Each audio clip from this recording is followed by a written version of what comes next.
Hello बहिणींनो, आज मी बनवत आहे मटण, गावरान मटण बनवत आहे।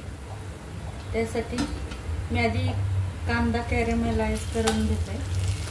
आता आपला कांदा पूर्ण असा भाजून झालेला आहे, तर ते पेस्ट करायची। ते अद्रक घेतलेलं आहे मी थोडा बारीक करून भाजून घेतलेलं आहे। ते आपलं 1 किलो मटण, तिथे थोडेसे टमाटर ते पण आता भाजून घेणार आहे। थोडीशी कोथिंबीर आहे आणि लसूणची पेस्ट आहे थोडीशी। गावरान पद्धतीने करणार आहे। त्यात थोडेसेच मसाले म्हणजे असं जे मसाले खडा मसाला असतो त्याची पेस्ट हे करून ठेवले, पावडर करून ठेवले, ते घालणार आहे। आता आपला कांदा मी काढून घेतलेला आहे बाजूला। आता टमाटर भाजून घेते। त्याच्यामध्ये खोबरं पण घालतात, पण गावरान मटणमध्ये खोबरं पण घालतात, पण आता सध्या माझ्याकडे वाळतच खोबरं आहे, त्यांना वाळतं खोबरं नाही घालणार आहे मी, थोडंसंच घालणार आहे।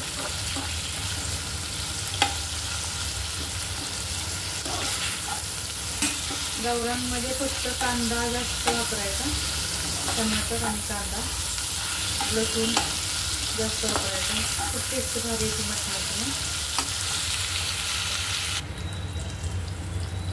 आता मी थोडेसे काजू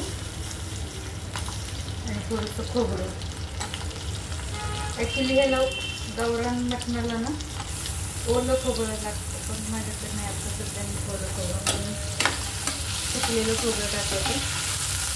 हे जे आपल्याला बारीक पेस्ट करायचे सगळं करून, आणि धने टाकायचे थोडे, तर हे धने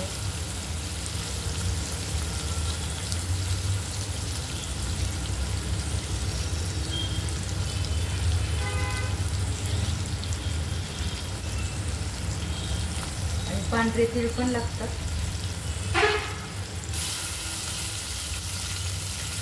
खूप छान टेस्ट येते या मटणाची, गावठी पद्धतीचं आहे।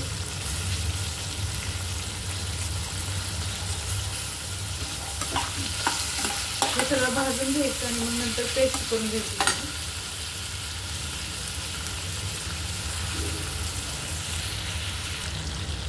हे आहेत पांढरे तीळ, थोडेसे पांढरे तीळ, हे सर्व पूर्ण छान भाजून घ्यायची। आणि आता आपण टाकणार आहे थोडीशी खसखस।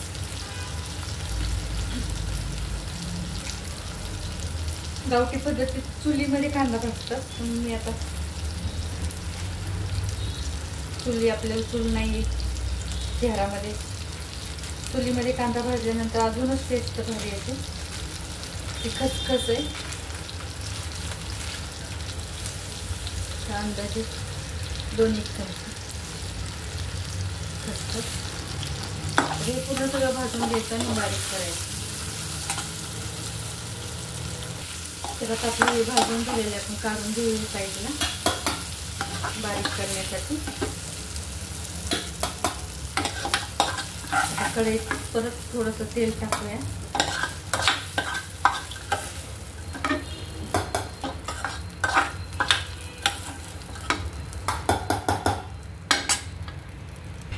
तर आता आपण कढईमध्ये थोडंसं तेल परत टाकून घेतलेलं आहे। आपल्याला जिरे, मोहरी,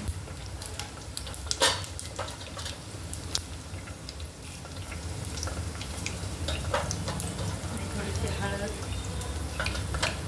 आणि कढीपत्ता,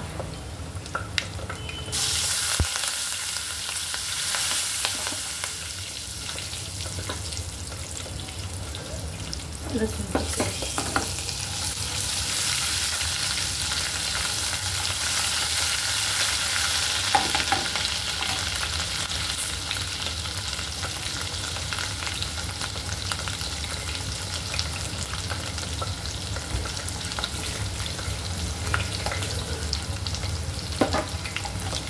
फोडणी छान परतून घ्यायची। आणि नंतर आपले कांदा हे त्याचं बारीक पेस्ट करून टाकायची। कोथिंबीर टाकणार आहोत थोडीशी।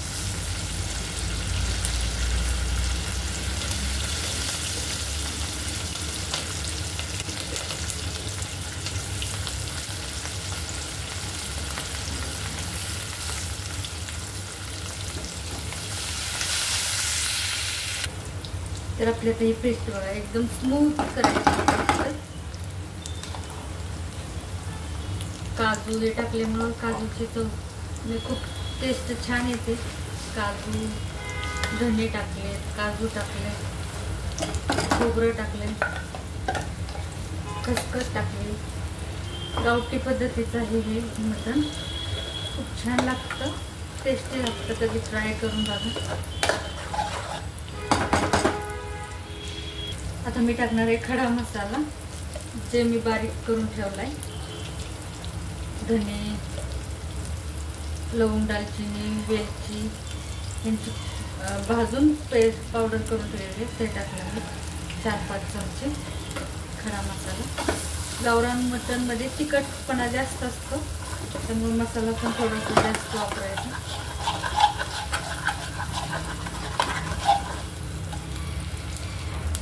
आता मी हे मसाल्याच्या अंदाजाने आणि मटणच्या अंदाजाने मीठ टाकणार आहे चवीनुसार. अंदाजे 2 चमचे लागेल.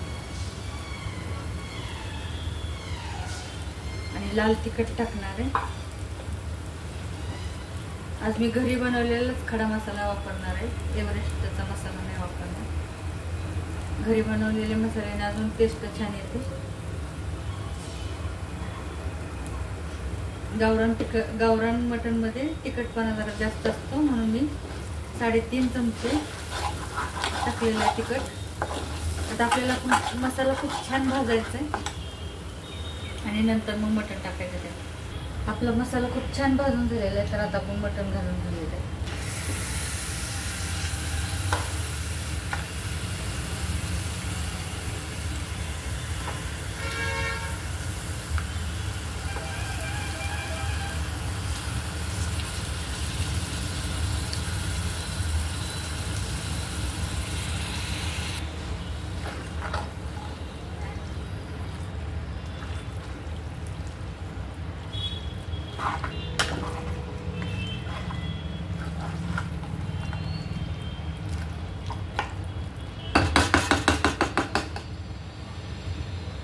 थोडंसं पाणी घालूया आणि शिजायला ठेवूया. हे जे मसाल्याचं पाणी राहिलं, म्हणजे मसाला मिक्सरमध्ये बारीक केला ना, तर तेच मी वापरत आहे पाणी. हे गावठी पद्धतीचं मटण आहे. ॲक्च्युली ह्याच्यात तिखटपणा जास्त असतो आणि खडे मसाल्यांच्या ह्याच्यामुळं खूप टेस्टी लागतं ते. काजूची पेस्ट आहे आणि काजूच्या पेस्टमुळे मटणाला वेगळी चव येते. खोबरं आहे, ओलं खोबरं लागतं, पण माझ्याकडे नव्हतं ओलं खोबरं म्हणून मी वाळका घातलेली. आता आपण झाकून ठेवूया शिजण्यासाठी. अजून आपलं मटण शिजलेलं नाही, ते पूर्ण पाणी आठवायचं आहे. सुक्कं आहे, सुक्कं मटण बनणार आहे, गावरान सुक्कं मटण. तर बहिणींनो, माझा व्हिडिओ आवडल्यास माझ्या व्हिडिओला लाईक करा, माझ्या चॅनलला सबस्क्राईब करा. थँक्यू. तर आता आपला रेडी आहे बघा. तेल साईडला झालं आणि मटण शिजलेलं पण आहे छान. तर हे झालं आपलं सुक्कं गावरान मटण तयार. प्लीज माझा व्हिडिओ आवडल्यास माझ्या व्हिडिओला लाईक करा, माझ्या चॅनलला सबस्क्राईब करा. थँक्यू.